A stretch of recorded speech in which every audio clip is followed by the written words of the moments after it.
بسم اللہ الرحمن الرحیم۔ السلام علیکم ورحمۃ اللہ وبرکاتہ۔ کیا آپ جانتے ہیں کہ شیطان کے پیشاب کے نتیجے میں شراب وجود میں آئی؟ نہیں تو ہم آپ کو بتاتے ہیں۔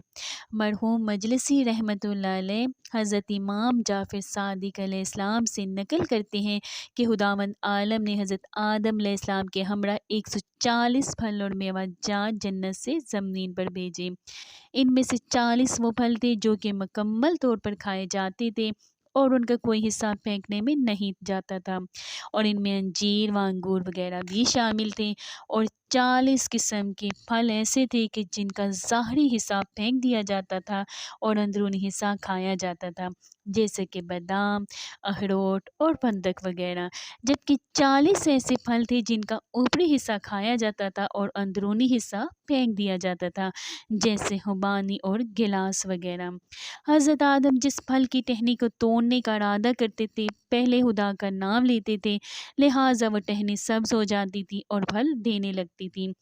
حضرت حوا جب ان ٹہنیوں کی کاشت کرتی تھی تو اگرچہ وہ بھی خدا کا نام لیتی تھی، اس لیے ان کی ٹہنی سبز ہو جاتی تھی مگر پھل نہیں دیتی تھی۔ اگر حوا نے آدم کو تمام ٹہنیاں توڑ کر دی ہوتی تو آج روئے زمین پر کوئی بے ثمر درخت نہ ہوتا۔ حضرت آدم علیہ السلام جس ٹہنی کی کاشت کرنا چاہتے شیطان کوئی مخالفت نہ کرتا تھا، لیکن جب انگور اور ہرما لگانے کا وقت آیا تو شیطان نے کہا، مجھے بھی شریک کرو اور ان درختوں سے مجھے بھی حصہ دو ورنہ میں انہیں سرسبز ہونے نہ دوں گا۔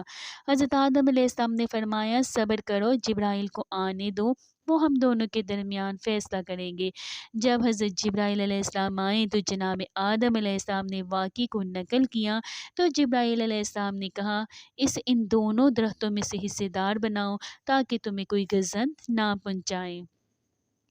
حضرت آدم علیہ السلام نے فرمایا، ان درختوں کا 1/3 تمہارا ہوگا، تو شیطان نے قبول نہ کیا۔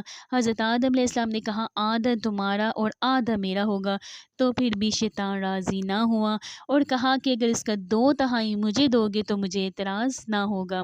حضرت آدم علیہ السلام نے جناب جبرائیل کے اشارے پر قبول کر لیا، اور خدا نے اس دن سے حکم فرمایا کہ انگور یا ہرما کے پانی کو ابال آئے تو جب تک اس کا 2/3 حصہ ضائع نہ ہو جائے، ابلیس کا حصہ ہے، اس کا پینا حلال نہیں ہوگا، اور اس لیے نجاست کا حکم ہوگا اور وہ شراب کہلائے گی، کیونکہ حصہ دار بننے کے بعد شیطان نے ان کے پودوں کے پاس پیشاب کیا اور چلا گیا۔